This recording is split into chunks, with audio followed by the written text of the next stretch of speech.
When discipline comes in your mind, what do you feel? ನಿಮ್ಮ ಮನಸ್ಸಿನಲ್ಲಿ ಶಿಸ್ತು ಅಂತ ಮನಸ್ಸಿಗೆ ಬಂದಾಗ ನೀವೇನಂತ ಅನ್ಕೊಳ್ತೀರಾ? Discipline is the thing that makes you better in your life.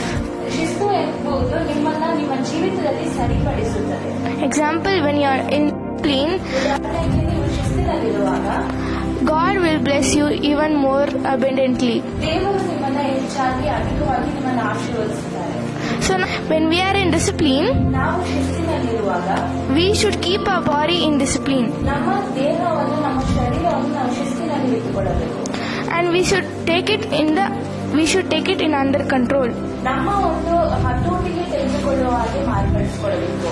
Discipline is very important in our life. ನಮ್ಮ ಜೀವಿತದಲ್ಲಿ ಶಿಸ್ತು ಎಂಬುದು ತುಂಬಾ ಮುಖ್ಯವಾಗಿದೆ. When we have discipline, we get honor ನಾವು ಶಿಸ್ತಿನಲ್ಲಿ ಇರುವಾಗ ನಮಗೆ ಸನ್ಮಾನ ದೊರಕುತ್ತದೆ, from people ಜನರಿಂದ ಸನ್ಮಾನ ದೊರಕುತ್ತದೆ, and God. ಮತ್ತೆ ದೇವರಿಂದ ನಮಗೆ ಸನ್ಮಾನವು ಸಿಗುತ್ತದೆ. Discipline is very important. ಶಿಸ್ತು ಎಂಬುದು ಅತಿ ಮುಖ್ಯವಾದಂತಹ ಕಾರ್ಯವಾಗಿದೆ. This is why parents teach us about discipline, and school also teaches about discipline. ಅದಕ್ಕೋಸ್ಕರವೇ ನಮ್ಮ ತಂದೆ ತಾಯಿಯರು, ನಮ್ಮ ಹಿರಿಯರು, ನಮ್ಮ ಶಾಲೆಗಳಲ್ಲಿ ನಾವು ಶಿಸ್ತಿನ ಕುರಿತಾಗಿ ನಮಗೆ ತಿಳಿಸಿಕೊಡುತ್ತಾರೆ.